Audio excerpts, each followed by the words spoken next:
হাসান হুসাইন যখন কবরের পাশে, নবীজি হাসান হুসাইনকে বলে, ও হাসান হুসাইন, তোমরা কেন এখন আসছো? তাড়াতাড়ি বাড়িতে যাও, যাও তাড়াতাড়ি বাড়িতে, মার চেহারার দিকে একটু তাকায় থাকো। আজকের পর আর মার চেহারার দিকে তাকাইতে পারবা না, মাকে দেখতে পারবা না। ও হাসান ও হুসাইন, যাও যাও, আম্মাজানের চেহারার দিকে তাকায় থাকো। হাসান হুসাইন তো দিয়া বাড়িতে আসছেন, আয়শা দেখে মা কাঁদে, বাবাও কাঁদে। এখন আয়শা মাকে জিজ্ঞাসা করে, ও মা, আমাদেরকে আর লুকাইয়া রাখতে পারবা না? নানাজান কিন্তু বলে দিছে, নানাজান বলে দিছে তুমি আজকে দুনিয়ার মায়া ছেড়ে চলে যাইবা। ও মা, তুমি আজকে চলে যাইবা, আমরা কাকে মা বলে ডাকবো গো মা? কে আমাদেরকে গোসল করা দিবে গো মা? কে আমাদেরকে আদর করবে গো মা? হাসান হুসাইন চিৎকার মেরে কাঁদতেছে, ও মা, তুমি আজকে আমাদের ছেড়ে চলে যাইবা, আমাদেরকে কে আদর করবে গো মা? হাসান হুসাইন কান্দে, মাও যত্ন করতে পারতেছে না, মাও সান্ত্বনা দিতে পারতেছে না। হাসান হুসাইনের কান্না দেখে মার আরো ফুফায়া কান্না শুরু হয়ে গেল। মা সন্তানের কান্না,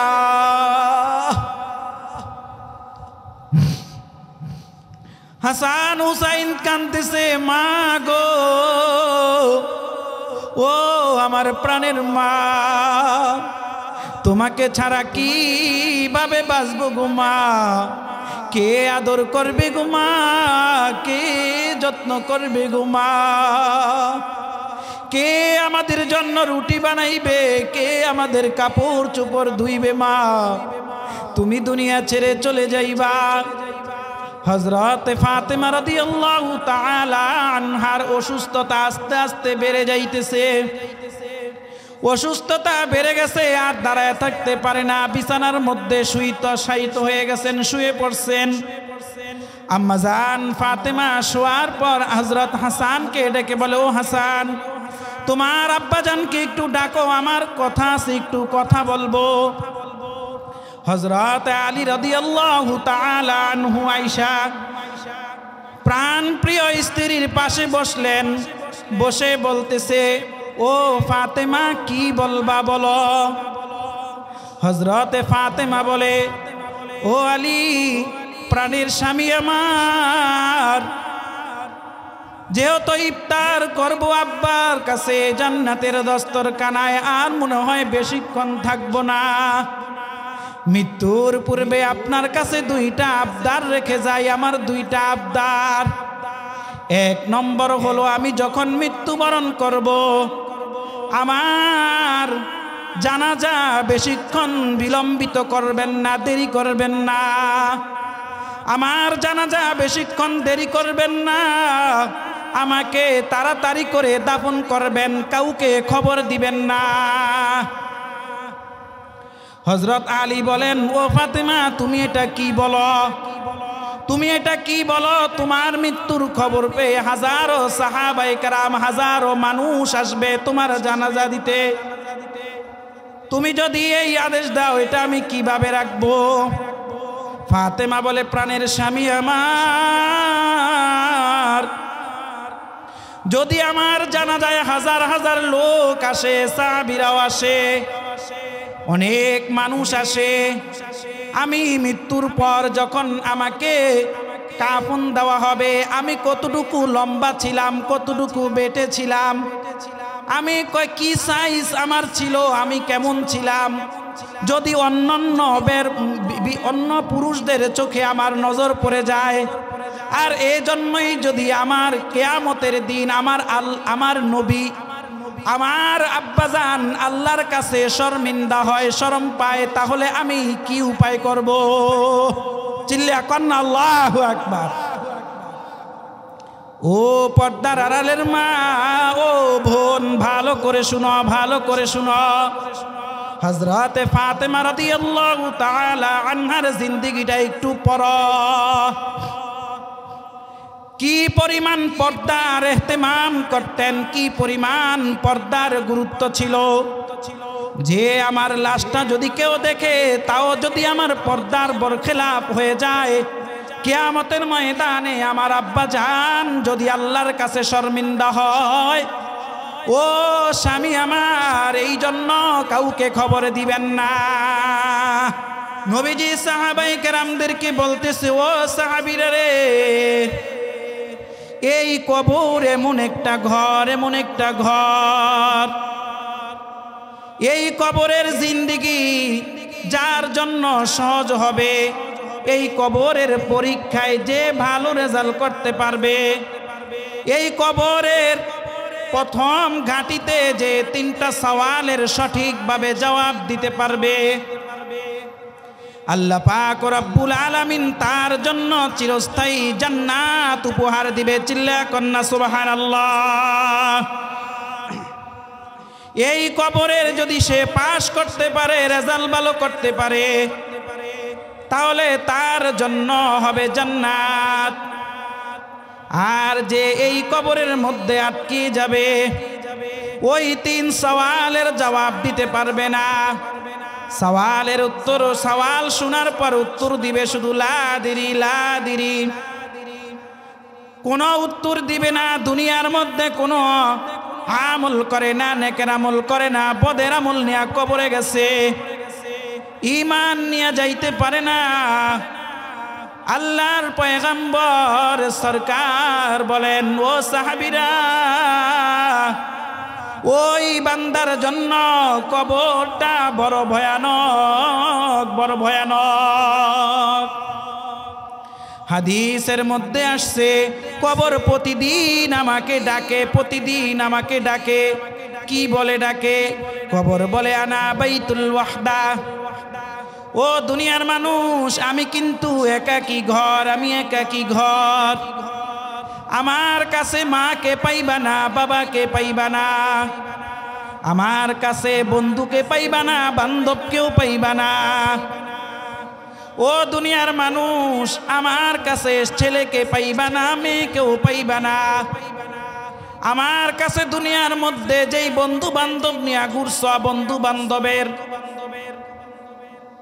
বান্ধবের দুকায় পইরা নামাজ সাইরা দিছ, বন্ধু বান্ধবের দুকায় পইরা গুনার কাজ করছ, তোমার ওই বন্ধু বান্ধব থাকবে না। আনা বাইতুল ওয়াহদা, আমি একাকী ঘর।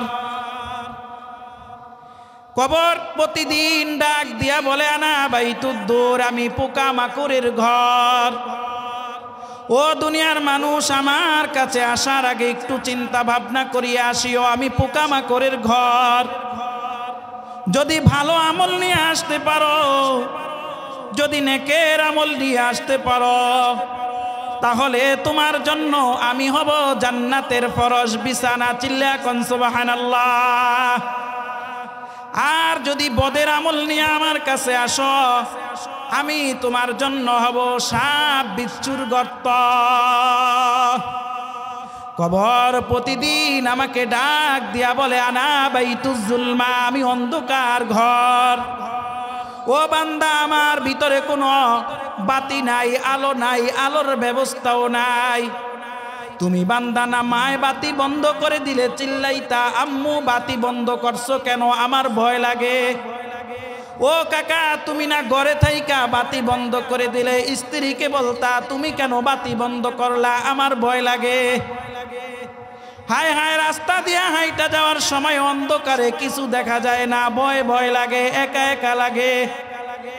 কবর প্রতিদিন ডাক দিয়া বলে, আনা বাইতুজ জুলমা, আমি কিন্তু অন্ধকার ঘর, আমি কিন্তু অন্ধকার ঘর। আমার কাছে আসার আগে চিন্তা ভাবনা করিয়া আসিও। আমার কাছে যদি নেকের আমল নিয়ে আসতে পারো, তাহলে জান্নাতের আলো দিয়ে আমার কবর, তোমার কবরটা আলোকিত হয়ে যাবে। চিল্লা কোন সুবহানাল্লাহ। আর যদি নেকের আমল নিয়ে, ঈমান নিয়ে না আসতে পারো, ঈমান আমল ছাড়া আসো, তাহলে কিন্তু আমি অন্ধকার ঘর, আমি বড় ভয়ানক। কবর প্রতিদিন আমাকে আপনাকে ডাক দিয়া বলে, আনা বাইতুল ওয়াহদা, আনা বাইতুল গুরফা, আমি অপরিচিত ঘর, আমি অপরিচিত ঘর। আমি কাউকে চিনি না, দুনিয়ার কোনো রাজা বাদশাকেও চিনি না, দুনিয়ার কোনো মুচিকেও চিনি না, আমি দুনিয়ার কোনো বক্তাকেও চিনি না, দুনিয়ার কোনো ইমাম সাহেবকেও চিনি না, দুনিয়ার কোনো পীর সাহেবকেও চিনি না, দুনিয়ার কোনো ব্যারিস্টারকেও চিনি না, দুনিয়ার কোনো প্রধানমন্ত্রীকেও চিনি না। আমি অপরিচিত ঘর, আমার কাছে সবাই সমান, আমার কাছে সবাই সমান। আমি সবার সাথে সৎ একটাই আচরণ করব।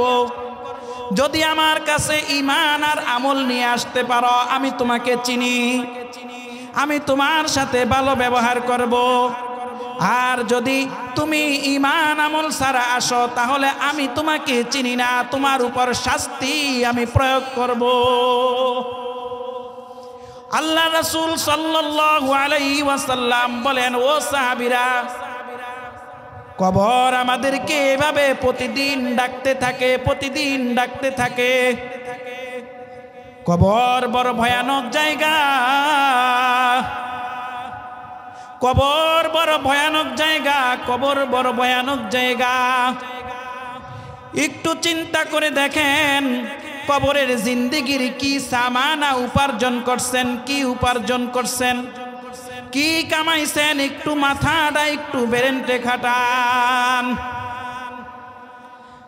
আল্লাহু আকবার। সরকারে দু আলম নবী পয়গম্বরের কলিজার টুকরা আম্মা জান ফাতেমা রাদিয়াল্লাহু তাআলা আনহা, আম্মা জান ফাতেমার মৃত্যুকালীন ছোট্ট একটি ঘটনা মনোযোগ সহকারে শুনেন। নবীর কলিজার টুকরা ফাতেমা কয়েকদিন যাবত অসুস্থ, জ্বর জ্বর, শরীরটা ভালো না। আম্মা জান ফাতেমাকে, নবীজির কলিজার টুকরা মেয়ে, ইসলামিক কিছু জ্ঞান আমাদের অবশ্যই থাকা দরকার। বলেন, হাসান হুসাইনের মার নাম কি? কইতে পারে না। হাসান হুসাইনের মার নাম কি? হ্যাঁ, মাশাআল্লাহ। হাসান হুসাইনের আম্মা জান, আমার এটা ক্লাস, আমার এটা কি ক্লাস, আমি জিজ্ঞাসা করবো, আপনারা উত্তর দিবেন, তাইলে মনোযোগ দিয়ে ভিতরে বসবো, আর নাইলে এক কানে শুনবেন আর এক কানে ছাইরা দিবেন। কারণ এখন তো ওয়াজ তো কম হয় না, ওয়াজ কম হয় কিন্তু আমল নাই। কি নাই? আমল নাই। এই জন্য ওয়াজ কম, আমল বাড়াইতে হবে বেশি। কি বলেন, ঠিক কিনা? ওয়াজের বেশি দরকার নাই, আমলের বেশি দরকার। জোরে বলেন, ঠিক কিনা? আমল থাকলে আমার জিন্দেগি পাল্টে যাবে, আমল থাকলে কবরের জিন্দেগি সুন্দর হয়ে যাবে। সারা দিন ওয়াজ শুনি, সারা দিন ওয়াজ শুনি, আর স্টেজ থেকে চলে গেলেই কান্ডা ঝাড়া দিয়ে শেষ শেষ। এই জন্য হাসান হুসাইন রাদিয়াল্লাহু তাআলা আনহুর আম্মা জানের নাম কি? আচ্ছা, আমার আপনার পয়গম্বর নবীজির কন্যার নাম কি? ফাতেমা। হযরত আলী রাদিয়াল্লাহু তাআলা আনহুর স্ত্রীর নাম কি? ফাতেমা। এইটু মনে রাখেন। আল্লাহু আকবার। নবীজির কন্যা মা ফাতেমা জ্বরে অসুস্থ, শুয়ে রইছেন। গভীর রাতে স্বপ্ন দেখে আব্বাজান তার ঘরের মধ্যে আসছে, নবী তো নাই। আব্বাজান তার ঘরের মধ্যে আইসা কি জানি তালাশ করতেছে, খুঁজতেছে। একটু মনোযোগ দেন। আম্মাজান ফাতেমা বলে, ও বাবা, আপনি কি খুঁজতেছেন, কি তালাশ করতেছেন? নবীজি বলতেছে, মা, আমি তোমাকেই খুঁজতেছি, তোমাকেই তালাশ করতেছি। ফাতেমা রাদিয়াল্লাহু তাআলা আনহা বলে, বাবা, কেন কেন? রাসূল করিম সাল্লাল্লাহু আলাইহি ওয়াসাল্লাম বলেন, ফাতেমা, আজকে সেহারি করবা আলীর দস্তরখানায়, আর ইফতার করবা জান্নাতের দস্তরখানায় তোমার আব্বার সাথে। মনোযোগ, মনোযোগ, মনোযোগ। হযরত ফাতেমা রাদিয়াল্লাহু তাআলা আনহা রোজা রাখতেছেন, সবাই রোজা রাখতেছেন। নবীজি স্বপ্নে ফাতেমাকে বলে, মা, আজকে সেহারি করবা আলীর দস্তরখানায়, আর ইফতার করবা জান্নাতের দস্তরখানায় আমার সাথে। চিল্লা কোন সুবহানাল্লাহ। এটা কি স্বপ্নে দেখতেছি? কি দেখতেছে? স্বপ্নে। আচ্ছা একটু খেয়াল করেন যে এই যে এই স্বপ্নটা দেখলো, এটা আপনারা একটু ব্যাখ্যা করতে পারবেন? যে সেহারি করবে আলীর সাথে, ইফতার করবে জান্নাতের দস্তখানায় নবীজির সাথে। কিভাবে? আম্মাজান ফাতেমা আজকে মারা যাবে। আম্মাজান ফাতেমা কি করবে? কারণ নবীজি তো আখেরাতে, আম্মাজান ফাতেমা তো দুনিয়াতে। তো সেহারি আলীর সাথে করলে, ইফতারি যদি নবীর সাথে করে, তো আম্মাজান কি দুনিয়াতে আজকে আর থাকবে না? আম্মাজানের স্বপ্ন ভেঙে গেছে। হযরতে ফাতেমা রাদিয়াল্লাহু তাআলা আনহার স্বপ্ন ভেঙে গেছে। সেহারির সময় হয়ে গেছে, আলীর কাছে স্বপ্নের কথা বলে না, সুন্দর মতো খাবারের ইন্তজাম করছে, সেহারি খেয়েছে। সেহারি খাওয়ার পরে হযরতে আলী রাদিয়াল্লাহু তাআলা আনহু নামাজ পড়ার জন্য মসজিদে চলে গেছে। আম্মাজান ফাতেমা নামাজ পড়ার জন্য তার জায়নামাজে দাঁড়িয়ে গেছে।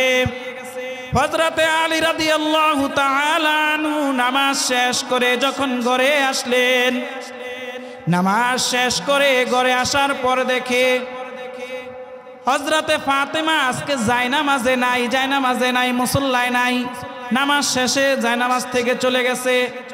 অভ্যাস ছিল হযরতে ফাতেমার প্রতিদিন ফজরের নামাজ পড়ে ওই জায়নামাজে বসে জিকির আজকার করে এরশাকের নামাজ পড়ে তারপরে ওই জায়নামাজ থেকে উঠতেন। কিন্তু আমাদের দেশের মা বোনরা কই? আয় হায়, ও মা বোনেরা, আম্মা জানেরা, মাইকের আওয়াজ কি কানে যায়নি?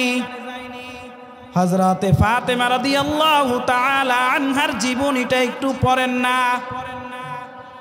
হযরত আম্মাজান ফাতেমা ফজরের নামাজ পড়ে জিকির আজকার করে যায় নামাজ থেকে এরশাকের নামাজ পড়ে তারপরে নিজের কাজে যাইতেন। কিন্তু আমাদের মা বোনেরা তো এরশাকের নামাজই চিনে না। এরশাকের নামাজ দূরে থাক, অনেক মা বোনেরা তো আছে ফজরের নামাজই পড়ে না, ঠিক কিনা? ফজরের নামাজই তো পড়ে না, ঘুম ভাগে 8টায় 9টা। হায় হায়। হযরতে আলী রাদিয়াল্লাহু তাআলা আনহু আয়েশা দেখে আমার বিবি আজকে জায়নামাজ নাই, কই গেল, কোথায় গেল? ঘরের মধ্যে খুঁজতেছে, ঘরেও নাই। রান্নাঘরে যায় দেখে আম্মাজান ফাতেমা অনেকগুলো কাজ নিয়ে ব্যস্ত হয়ে গেছে, অনেকগুলো কাজ। একটা পাতিলের মধ্যে পানি গরম করতেছে, একটা পাতিলের মধ্যে হাসান হুসাইনের ব্যবহৃত জামা কাপড় ভিজাইছে, আর একটা পাতিলের মধ্যে খামির বানাইতেছে, আটার খামির, রুটি বানাইবে। হযরত আলী দেখে আশ্চর্য হয়ে গেলেন, ও ফাতেমা, তোমাকে তো আমি জীবনও দেখি না ফজরের নামাজ পড়ে এরশাকের নামাজ না পড়ে জায়নামাজ থেকে উঠতা।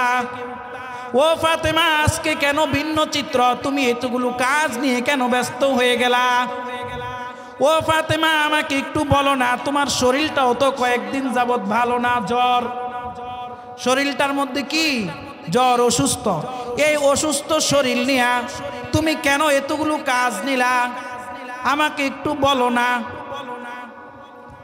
হযরতে ফাতেমা আলী রাদিয়াল্লাহু তাআলা আনহুকে বলে, প্রাণের স্বামী আমার, আমি গত রাত্রে, আজকে রাত্রে একটা স্বপ্ন দেখেছি, আপনার কাছে বলি না, আমি এখন আপনার কাছে বলতেছি।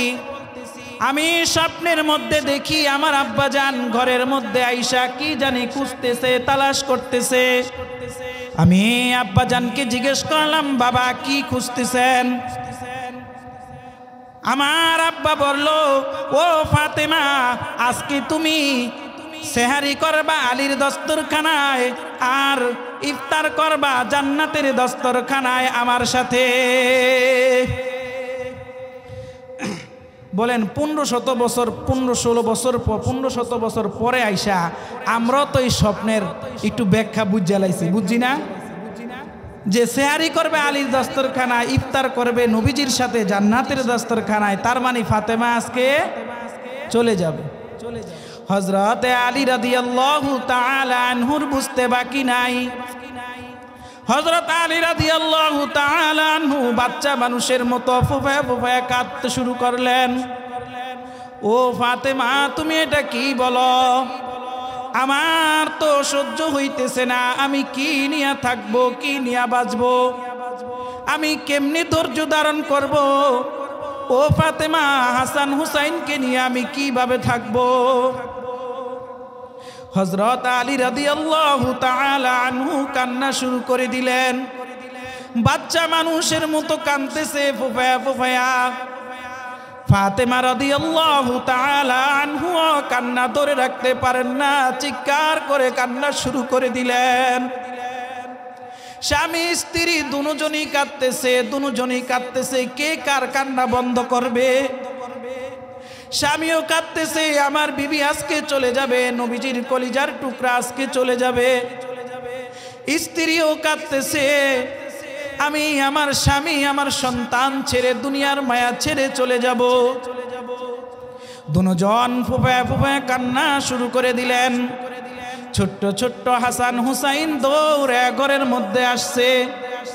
আয়েশা দেখে বাবা একদিকে কাঁদতেছে, মা একদিকে কাঁদতেছে। হাসান হুসাইন কিছুই বুঝতেছে না, বাবাকে জিজ্ঞাসা করে, বাবা কেন কাঁদতেছো, কেন কাঁদতেছো। মাকে জিজ্ঞেস করে, মাও কোনো উত্তর দেয় না, মাও উত্তর দেয় না। কেন কাঁদতেছো মা, কেন কাঁদতেছো। উভয় জনের কান্নার হাসান হুসাইন মা আব্বা আম্মাকে ডিস্টার্ব করতেছে, বিরক্ত করতেছে।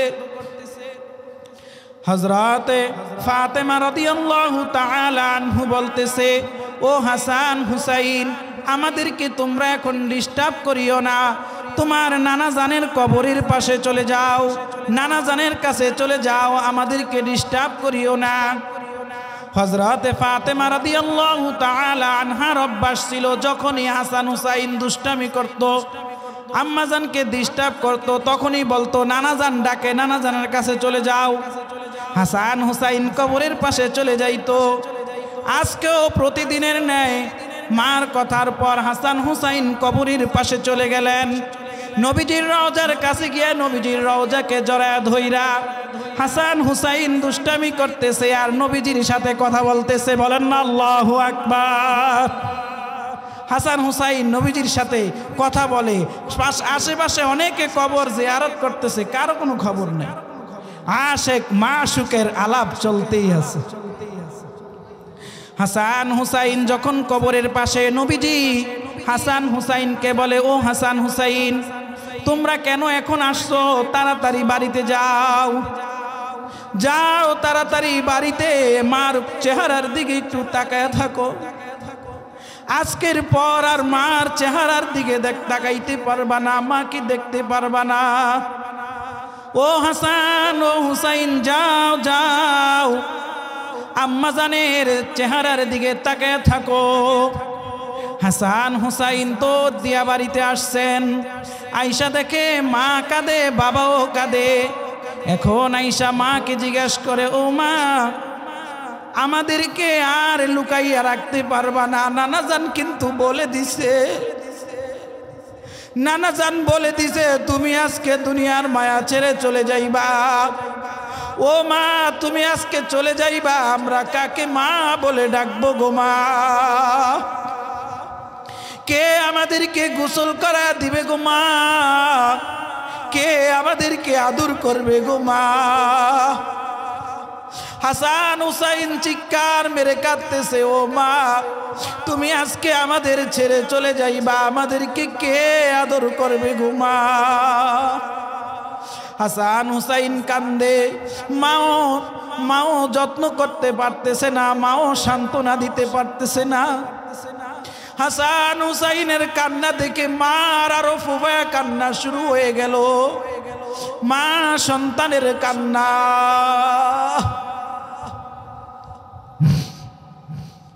হাসান হুসাইন কাঁদতেছে, মা গো, ও আমার প্রাণের মা, তোমাকে ছাড়া কিভাবে বাঁচবো গো মা? কে আদর করবে গো মা? কে যত্ন করবে গো মা? কে আমাদের জন্য রুটি বানাইবে? কে আমাদের কাপড় চোপড় ধুইবে? মা তুমি দুনিয়া ছেড়ে চলে যাইবা। হযরত ফাতেমা রাদিয়াল্লাহু তাআলা আনহার অসুস্থতা আস্তে আস্তে বেড়ে যাইতেছে। অসুস্থতা বেড়ে গেছে, আর দাঁড়ায় থাকতে পারে না, বিছানার মধ্যে শায়িত হয়ে গেছেন, শুয়ে পড়ছেন। আম্মা জান ফাতেমা শোয়ার পর হযরত হাসানকে ডেকে বলে, ও হাসান, তোমার আব্বাজানকে একটু ডাকো, আমার কথা আছে, একটু কথা বলবো। হযরত আলী রাদিয়াল্লাহু তাআলা আনহু আয়েশা প্রাণ প্রিয় স্ত্রীর পাশে বসলেন, বসে বলতেছে, ও ফাতেমা কি বলবা বলো। হযরত ফাতেমা বলে, ও আলী, প্রাণের স্বামী আমার, যেহেতু ইফতার করব আব্বার কাছে জান্নাতের দস্তরখানায়, আর মনে হয় বেশিক্ষণ থাকবো না।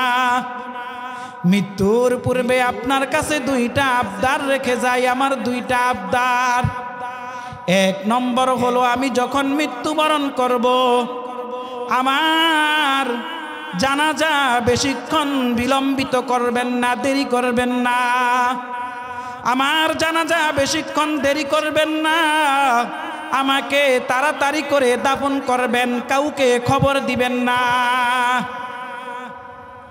হযরত আলী বলেন, ও ফাতেমা, তুমি এটা কি বলো, তুমি এটা কি বলো? তোমার মৃত্যুর খবর পেয়ে হাজারো সাহাবায়ে কেরাম, হাজারো মানুষ আসবে তোমার জানাজা দিতে। তুমি যদি এই আদেশ দাও, এটা আমি কিভাবে রাখবো? ফাতেমা বলে, প্রাণের স্বামী আমার, যদি আমার জানাজায় হাজার হাজার লোক আসে, সাহাবীরাও আসে, অনেক মানুষ আসে, আমি মৃত্যুর পর যখন আমাকে কাফন দেওয়া হবে, আমি কতটুকু লম্বা ছিলাম, কতটুকু বেটে ছিলাম, আমি কি সাইজ আমার ছিল, আমি কেমন ছিলাম, যদি অন্য পুরুষদের চোখে আমার নজর পড়ে যায়, আর এই জন্যই যদি আমার কিয়ামতের দিন আমার নবী, আমার আব্বাজান আল্লাহর কাছে শর্মিন্দা হয়, শরম পায়, তাহলে আমি কি উপায় করব? চিল্লা কন্না আল্লাহু আকবার। ও পর্দার আড়ালের মা, ও বোন, ভালো করে শুনো, ভালো করে শুনো। হযরত ফাতেমা রাদিয়াল্লাহু তাআলা আনহার জিন্দেগিটা একটু পড়ো। কি পরিমাণ পর্দার ইহতিমাম করতেন, কি পরিমাণ পর্দার গুরুত্ব ছিল, যে আমার লাশটা যদি কেউ দেখে, তাও যদি আমার পর্দার বরখেলাপ হয়ে যায়, কিয়ামতের ময়দানে আমার আব্বা জান যদি আল্লাহর কাছে শর্মিন্দা হয়, ও স্বামী আমার, এই জন্য কাউকে খবর দিবেন না। হযরত আলী রাদিয়াল্লাহু তাআলা আনহু কাউকে ফাতেমার মৃত্যুর আর খবর কাউকে দেয় না। ফাতেমাকে গোসল করানোর পর, কাফন পরানোর পর খাটিয়া নিয়ে যাবে কবরস্থানে। কিন্তু খাটিয়া ধরার জন্য কমপক্ষে 4 জন লোক লাগে। কয়জন? 3 জনও ধরা যায় না। এখানে আছে হাসান আর হুসাইন, আরেকজন আছে হযরত আলী রাদিয়াল্লাহু তাআলা আনহু। কিন্তু খাটিয়ার একটা ধরবে কে? কিছুক্ষণ মতো দেখে হযরত আলী রাদিয়াল্লাহু তাআলা আনহু একজন চাদর মর দিয়ে আসতেছে। চিল্লা কন্না আল্লাহু আকবার। দেখে কে? দেখে হলো আল্লাহর নবীর প্রাণের সাহাবী হযরতে আবু যর। হযরতে আলী বলেন, হযরত আবু যর কে ছিলেন? হযরত আবু যর কেমন ছিল? হযরতে আবু যর গফারি খায়রুল বাশার, হযরতে আবু যর গফারি খাদেমে খায়রুল বাশার, खिदमते ऊ जिंदगी भर ना बनाया अपना घर। নবীজির খেদমত করতে করতে হযরত আবু যর গফারি নিজের জন্য একটা ঘর বানায় না। হযরত আবু যর গফারি নিজের জন্য একটা ঘর বানায় না। একবার হযরত জিবরাইল আলাইহিস সালাম নবীজির সাথে কথা বলতেছে। কিছুক্ষণের মধ্যে দেখে হযরত আবু যর সামনে দিয়ে যাইতেছে। জিব্রাইল আলাইহিস সালাম বলে, নবী গো, ওই দেখেন আপনার আবু যর যাইতেছে। নবীজি আশ্চর্য হয়ে গেলেন। নবীজি আশ্চর্য হয়ে বলেন, ও জিব্রাইল, আপনি কিভাবে আবু যরকে চিনেন? জিব্রাইল আলাইহিস সালাম বলে, ও নবী, আমি শুধু আবু যরকে চিনি না, আসমানের যত ফেরেশতা আছে সব ফেরেশতারাই আবু যরকে চিনে। চিল্লা কোন সুবহানাল্লাহ। সব ফেরেশতারাই আবু যরকে চিনে। হযরত আলী রাদিয়াল্লাহু তাআলা আনহু দেখলেন আবু যর রাদিয়াল্লাহু তাআলা আনহু। হযরত আবু যর রাদিয়াল্লাহু তাআলা আনহুকে জিজ্ঞাসা করলেন, আপনি কিভাবে আসলেন? আপনাকে কে খবর দিল? হযরত আবু যর বলেন, মুঝে কো পাওয়ালো মুসাফির না সমঝো, मैं आया नहीं हो बुलाया गया हो, मुझे को पवालो मुसाफिर न समझो, मैं आया नहीं हो बुलाया गया हो। ও আলী আমিরুল মুমিনিন, আমি আসি না, আমাকে আনা হয়েছে, ডাকা হয়েছে। চিল্লা কোন আল্লাহু আকবার। আর জোরে চিল্লা কোন আল্লাহু আকবার।